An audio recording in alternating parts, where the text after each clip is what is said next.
Assalamualaikum warahmatullahi wabarakatuh.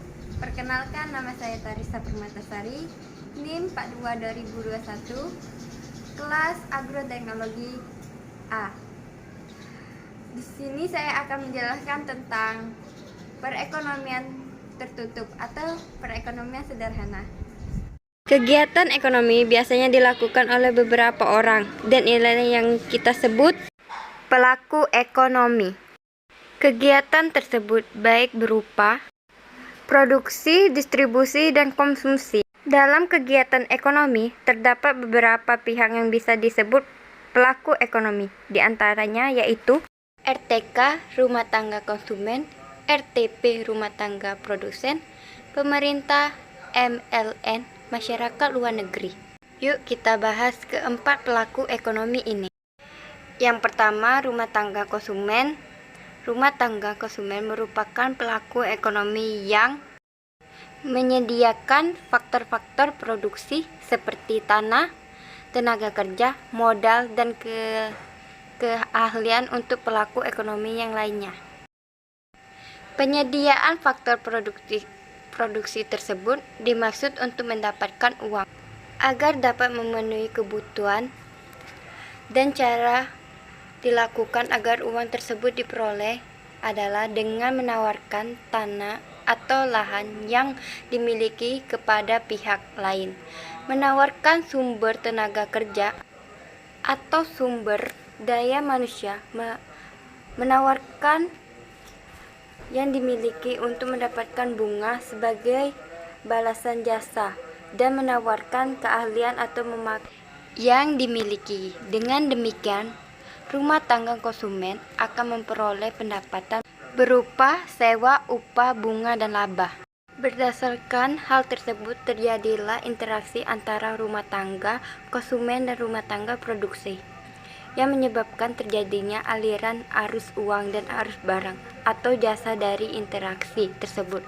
Maka dapat kita ketahui bahwa peranan rumah tangga konsumen yaitu sebagai konsumen barang dan jasa yang diproduksi atau dihasilkan perusahaan untuk membutuhkan sehari-hari, dan sebagai pemasok faktor produksi kepada rumah tangga produsen untuk melakukan proses produksi.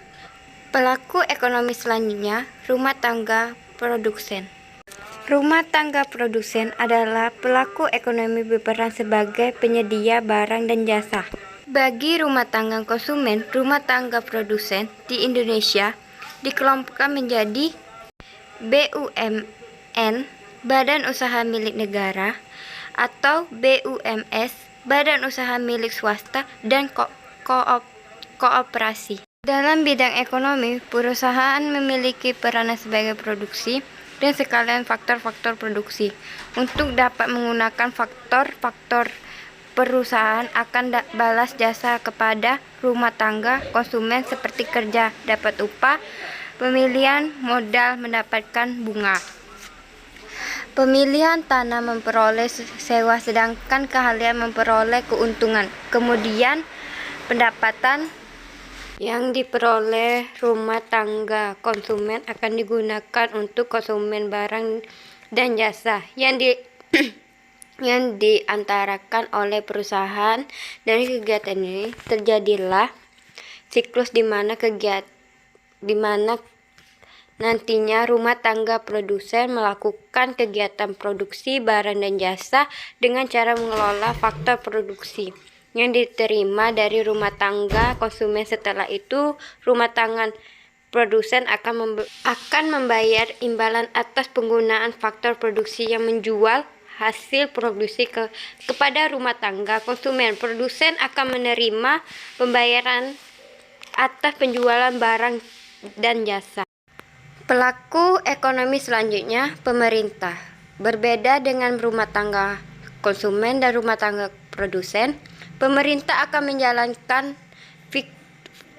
aktivitasnya pemerintah dalam mengeluarkan seperti mengeluarkan undang-undang, peraturan, dan kebijakan yang bertujuan menggunakan dana dari masyarakat, misalnya pajak. Pemerintah akan membelanjakan, memberikan negara untuk membeli berbagai kebutuhan pemerintah, termasuk menyediakan sarana dan prasarana yang menyangkut kegiatan umum. Melakukan kegiatan ekonomi langsung di bawah usaha milik negara, misalnya PLN, Damri, dan Pertamina, dan terakhir menjalin hubungan ekonomi dengan negara lain.